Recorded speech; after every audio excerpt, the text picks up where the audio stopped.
श्री शिवाय नमस्तु भयम। दोस्तों, जैसा कि आप सभी लोग जानते हैं कि 31 मई 2026 यानी रविवार को पड़ रही है पुरुषोत्तम मास की स्नान दान पूर्णिमा तिथि। और दोस्तों, यह वह तिथि है जो पुरुषोत्तम मास में पड़ने वाली सबसे बड़ी तिथि है, क्योंकि यह रविवार के दिन पड़ रही है और इसका बहुत ही बड़ा और विशेष महत्व होता है। पूज्य गुरु जी ने कहा है कि अगर कभी भी मौका लग जाए और पुरुषोत्तम मास की पूर्णिमा तिथि रविवार को पड़ जाए तो आप लोगों को 7 चावल के दाने वाला उपाय तो अवश्य ही करना चाहिए। इन दोनों का संयोग बहुत कम आता है। और इसी के साथ में गुरुजी ने अपनी शिव पुराण कथा में बताया है कि इस दिन आपको 7 चावल के दाने वाला उपाय तो आपको अवश्य ही करना चाहिए, क्योंकि ऐसा दिन पूरे साल में सिर्फ एक ही बार आता है। और दोस्तों, आप सभी लोग जानते हो कि रविवार पूर्णिमा तिथि का अगर सबसे बड़ा कोई उपाय है तो 7 चावल के दाने वाला उपाय है। तो इस रविवार पूर्णिमा तिथि के दिन आप लोगों को इस 7 चावल के दाने वाला उपाय को जरूर करना है। बहुत सारे लोग होंगे जिन लोगों ने इस उपाय को ना किया हो, मतलब पूरा महीना निकल गया, उन्होंने किसी भी दिन इस 7 चावल के दाने वाला उपाय को ना किया हो। पर दोस्तों, आपके पास एक आखिरी मौका बचा हुआ है जो कि 31 मई के दिन है। तो इस दिन आप लोगों को इस वाले उपाय को जरूर कर लेना है। भले ही आपने पूरे महीने भर इस उपाय को ना किया हो, पर अगर आपने इस पुरुषोत्तम मास के रविवार पूर्णिमा तिथि के दिन अगर इस वाले उपाय को कर लिया तो आपको इस उपाय को करने का वो फल मिलेगा जिसकी आपने कभी कल्पना भी नहीं करी होगी। इसीलिए आप लोग इस वाले उपाय को एक बार जरूर कर लेना है, ताकि आप लोगों के हाथ से यह मौका ना जा सके और आपको इस उपाय को करने का फल मिल सके। दोस्तों, ये उपाय पंडित जी ने अपनी अभी की ही श्री शिव महापुराण की कथा में बताया है, जिस उपाय को आज हम आपको बहुत अच्छे से समझाने वाले हैं। इस वीडियो को देखने के बाद, इस उपाय को देखने के बाद के लिए आपको कोई और वीडियो को देखने की जरूरत नहीं पड़ेगी। तो चलिए दोस्तों, उपाय को शुरू करते हैं। देखिए, यह इस पुरुषोत्तम मास के रविवार पूर्णिमा तिथि के दिन यह इतना खास होता है, इतना महत्वपूर्ण होता है। देखा गया है कभी कभी बड़े बड़े पूजा पाठ अनुष्ठान से जो मनोकामना पूर्ण नहीं होते, वह पुरुषोत्तम मास के रविवार पूर्णिमा तिथि के दिन एक छोटे से उपाय करने से ही आपकी मनोकामना हो जाती है। और बहुत सारे लोगों ने इस उपाय को किया भी है और उनको इस उपाय को करने का फल भी जरूर मिला है। अगर आप लोग भी इस उपाय को करना चाहते हैं तो आप इस उपाय को पहले अच्छे से समझ लेना, सुन लेना, उसके बाद करना। आपको इस उपाय का फल जरूर मिलेगा।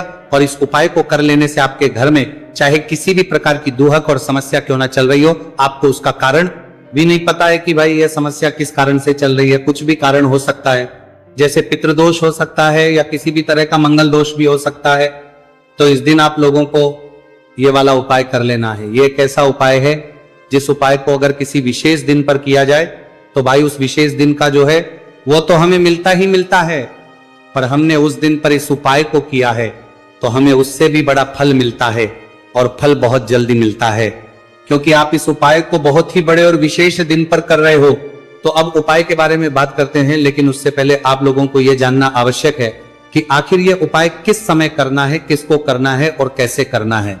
तो चलिए हम आगे आपको वीडियो में एक एक करके बता देते हैं। लेकिन उससे पहले अगर आप लोग हमारे चैनल पर पहली बार आए हैं या फिर मेरी आवाज आज पहली बार सुन रहे हैं तो हमारे चैनल को सब्सक्राइब जरूर कर लेना और इस वीडियो को लाइक करके कमेंट बॉक्स में श्री शिवाय नमस्तु भयम ओम नमः शिवाय जरूर टाइप कर दें। तो दोस्तों, इस 7 चावल के दाने वाला उपाय को हमें इस रविवार पूर्णिमा तिथि के दिन कैसे करना है, किसको करना है, किस समय करना है और कहां पर करना है, ये सारे सवालों के जवाब आपको इस वीडियो में मिल जाएंगे। और जो ये वीडियो देखेगा भाई, उसको 7 चावल के दाने वाला उपाय जरूर करना चाहिए, क्योंकि इस दिन एक चावल के दाने का भी बहुत ही बड़ा और विशेष महत्व होता है। और जब बात आ जाए 7 चावल के दाने वाला उपाय की, तो ये सोने पर सुहागा वाली बात हो जाती है और ये एक बहुत ही बड़ा उपाय हो जाता है इस रविवार पूर्णिमा तिथि का। तो अब दोस्तों, इस 7 चावल के दाने वाला उपाय को आखिर करना किसको है, सबसे पहले हम लोग वह बात जान लेते हैं। तो देखो, घर की जो बड़ी माताएं बहनें होती हैं, उन माताओं बहनों में से कोई भी एक बड़ी माता बहन इस वाले उपाय को कर सकती है। और दोस्तों, अगर आप चाहें तो अपने घर में से सभी सदस्यों को भी इस उपाय को करवा सकते हैं। अगर किसी व्यक्ति की खुद की कोई मनोकामना है, खुद की कोई दुख और परेशानी है जो कि वो अपने लिए ही करना चाहता है इस वाले उपाय को, तो वो खुद अपने लिए भी कर सकता है। बाकी अगर कोई घर में से ऐसा है जो कि अपने पूरे घर परिवार की सुख और शांति के लिए ये वाला उपाय करना चाहता है, तो भाई वो भी कर सकता है, उसमें भी कोई दिक्कत वाली बात नहीं है। कहने का मतलब यह है कि इस उपाय को हर एक सदस्य भी कर सकता है और पूरे घर परिवार के लिए घर की बड़ी माताओं बहनों में से कोई एक माता बहन भी कर सकती है। माताएं बहनें अगर घर में उपस्थित ना हो या वह यह वाला उपाय ना कर पा रही हो तो फिर घर का कोई बड़ा सदस्य भी इस 7 चावल के दाने वाला उपाय को कर सकता है, चाहे फिर वह पुरुष ही क्यों ना हो, उसमें कोई भी दिक्कत वाली बात नहीं है। अब दोस्तों जो अगला प्रश्न निकल कर आता है वो ये आता है इस उपाय को लेकर कि आखिर इस उपाय को हमें किस समय करना है, सुबह के समय करना है कि शाम के समय करना है। तो देखो इस वाले उपाय को आप लोग सुबह के समय भी कर सकते हो और शाम के समय प्रदोष काल में भी कर सकते हो। अब अगर आप पूछो कि भाई सबसे उत्तम समय कौन सा रहेगा इस 7 चावल के दाने वाला उपाय को करने का, तो हम आपसे बस यही कहेंगे कि इस उपाय को आप सुबह के समय करेंगे तो ज्यादा बेहतर होगा। बाकी अगर प्रदोष काल शाम के समय भी करेंगे तो भी अच्छा होगा, उसमें कोई भी दिक्कत बात नहीं है। तो अब दोस्तों जो अगली सबसे बड़ी और महत्वपूर्ण बात आती है वो ये आती है कि सुबह अगर हम उपाय को करेंगे तो हमें कितने बजे से लेकर कितने बजे तक के बीच में करना है, और शाम के समय प्रदोष काल में करेंगे तो हमें कितने बजे से लेकर कितने बजे के बीच में करना है। तो देखो सुबह जितनी जल्दी हो सके आप उपाय को करने की कोशिश करना। बाकी अगर किसी कारणवश लेट भी हो जाओ, थोड़ी देर भी हो जाए, तो 10 या 11 बजे तक भी आप उपाय कर लेना, पर 12 बजे से ज्यादा देरी ना हो। ठीक है, इस बात का ध्यान रखना। उसके बाद में दोस्तों अगर शाम के समय प्रदोष काल की बात करें, प्रदोष काल का जो समय है होता है वो शाम के 6 बजे से शुरू हो जाता है। मतलब शाम के 6 बजे से लेकर 7 बजे के बीच का जो समय होता है ये समय प्रदोष काल का समय होता है। तो आप इस उपाय को 7 या 8 बजे के बीच में भी कर सकते हो। मतलब शाम के 6 बजे से रात 8 बजे के बीच में आप कभी भी इस वाले उपाय को कर सकते हो, उसमें कोई भी दिक्कत वाली बात नहीं है। देखिए दोस्तों एक एक करते हुए हम उपायों को समझेंगे। सबसे पहला उपाय बहुत ही आसान सा उपाय है। देखो यदि आपको ऐसा लगता है कि बाबा आपकी सुन ही नहीं रहे हैं, बाबा आपकी मनोकामना परिपूर्ण कर ही नहीं रहे, आपने कई उपाय कर लिए, कई आप अपनी इच्छाएं महादेव के सामने रख दी, लेकिन आपकी मनोरथ जो है वह परिपूर्ण हो ही नहीं रही है, और आप चाहते हैं कि वह मनोरथ जो आप कई दिनों से बाबा से मांग रहे हैं वह परिपूर्ण हो जाए, तो आपके जीवन के दुहक तकलीफ है यह सब दूर हो जाए। देखिए हो सकता है आपके घर में कोई कोर्ट केस चल रहा है या आपके घर में बहुत ज्यादा लड़ाई झगड़े चलते हैं, तो आपके घर में अगर शांति नहीं है, आपके घर में धन की कमी है, धन की वजह से आपके घर में बहुत ज्यादा लड़ाई झगड़े चल रहे हैं, तो आपकी तकलीफ दूर होने वाली है स्वयं नंदी जी वाला। यह विशेष उपाय है। नंदी जी के कान में कुछ बोलना है, नंदी जी के कान में इस प्रकार से बोलना है और आपकी मनोकामना परिपूर्ण हो जाएगी। देखो क्या क्या चीजें को लेनी है। पहले यह समझ लीजिए आपको लेना होगा एक बेलपत्र।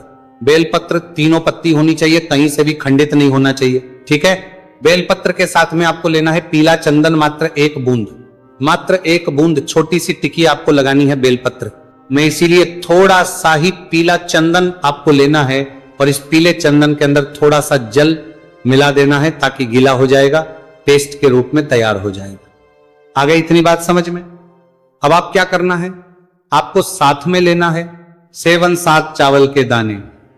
महादेव आप आपका साथ देने वाले हैं। इन 7 चावल के धनों से अब आपको क्या करना है, भगवान शिव के मंदिर में आपको जाना है। नंदी जी बैठे हैं, नंदी जी के पास में मतलब जो पैर उठा हुआ रहता है ना, नंदी जी का उस साइड आपको सीधे साइड आपको बैठना है। इस यहां पर जैसे ही बैठोगे यहां पर आपको बेलपत्र लेना है और बेलपत्र की जो ये बीच की जो डंडी है यहां पर आप मात्र पीले चंदन की एक बिंदी लगा देनी है। पीले चंदन की बिंदी लगा दी। अब ये जो ऊपर वाली जो पत्ती है यहां पर एक एक करते हुए 7 चावल आपको रखना है। ठीक है, 7 चावल आपने ऊपर वाली पत्ती पर रख दी है। या देखो एक प्लेट ले जाना, तो प्लेट के ऊपर आप बेलपत्र रख देना, फिर टिकी लगा देना, फिर उसके बाद आप ये 7 चावल के दाने रख देना। ठीक है, अब आपको क्या करना है, जहां पर आप नंदी जी के वहां पर बैठे हो तो नंदी के कान में आपको आपकी जो भी इच्छा है, जो आप चाहते हैं कि महादेव परिपूर्ण करें, और नंदी जी के कहने पर महादेव आपकी मनोकामना निश्चित तौर पर परिपूर्ण करेंगे, तो आपको क्या करना है, नंदी जी को कान में आपको बोल देना है जो भी आपके दुहक तकलीफ है, जो भी आपके कष्ट है वो सब दूर हो जाए, ऐसी आपको कामना करना है। और नंदी जी के कानों में आपको बोल देना है, जो भी आप चीज बोलेंगे वो नंदी जी भगवान शिव से विनय करके बोलेंगे, और नंदी जी की बात भगवान शिव नहीं टालते हैं, और इसीलिए जो भी इच्छा है, आपकी जो भी कामना है वो आपको विशेष बोलना है और उसके बाद आपको वहां से उठना है। ठीक है, नंदी जी को कान में मनोकामना बोल दी, फिर उठना, फिर उसके बाद भगवान शिव के वहां पर जाना, और ये जो बेलपत्र है, ये बेलपत्र चिकना वाला साइड जो है, और भगवान शिव के शिवलिंग के ऊपर इसे अर्पित कर देना है। अर्पित कैसे करोगे? जो बेलपत्र का जो चिकना वाला साइड है वो नीचे की साइड हो जाना चाहिए। अब से ही आप अर्पित करने जाओगे तो चावल के दाने तो गिर जाएंगे, यानी कि जैसे ही अर्पित करने जाओगे तो भगवान शिव के शिवलिंग के ऊपर चावल के दाने गिर जाएंगे, क्योंकि वह किसी से भी चिपके हुए नहीं है, तो कोई तकलीफ नहीं है। वह जैसे आप अर्पित करोगे, ना भले चावल के दाने भगवान शिव के शिवलिंग पर गिर जाए, वह कोई तकलीफ नहीं है। बस आपको ये जो बेल पत्र है यह आपको उल्टा अर्पित कर देना है, यानी कि जो पीला है भगवान शिव के शिवलिंग पर स्पर्श होना चाहिए, और इस प्रकार से आपको अर्पित कर देना है।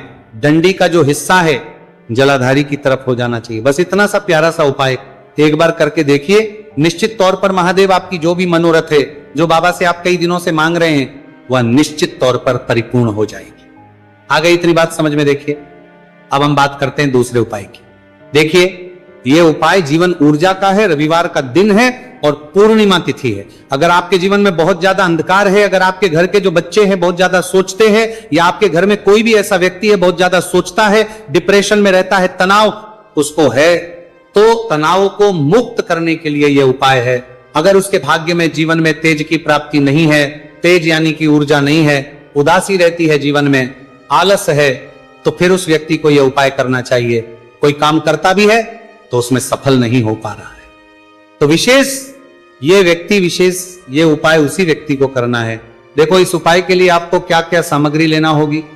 सबसे पहले तांबे का एक पात्र लेना, उसके अंदर घर से आपको जल भरना है। अब इसी जल के अंदर आपको लाल चंदन डालना है।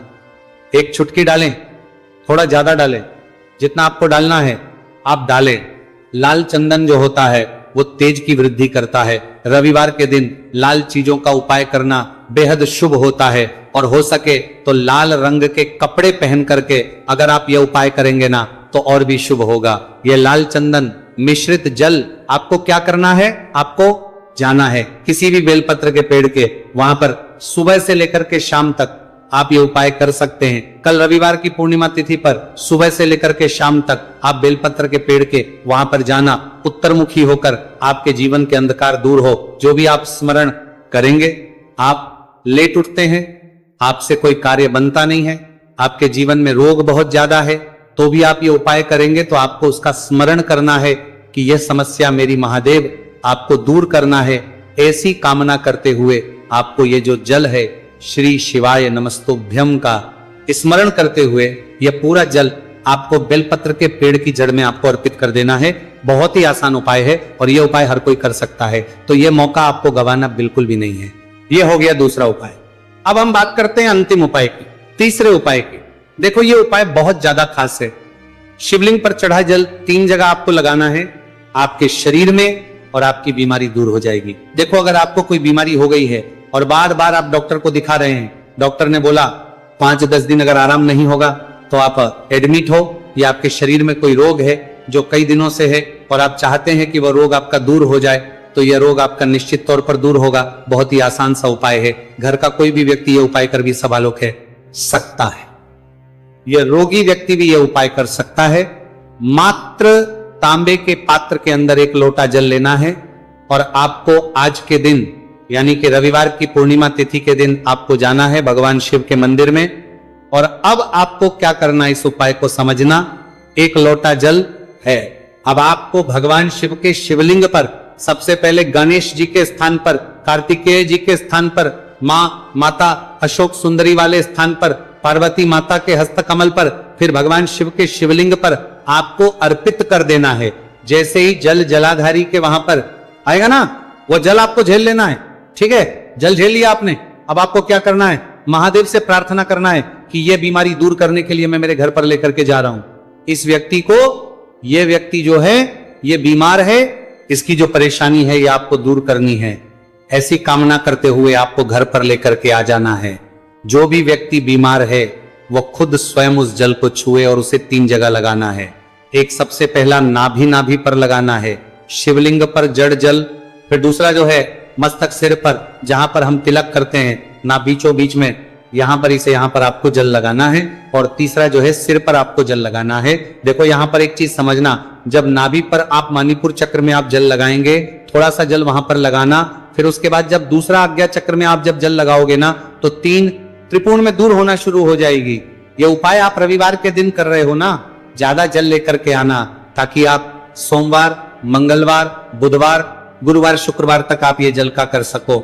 ठीक है, लगातार 5 दिन आपको लगाना है, आपके शरीर में निश्चित तौर पर आराम आपको मिलेगा। पूरे साल भर इस उपाय को ना किया हो, पर अगर आपने इस मार्गशीर्ष महीने में, तो आपको इस उपाय को करने का वो फल मिलेगा जिसकी आपने कभी कल्पना भी नहीं करी होगी।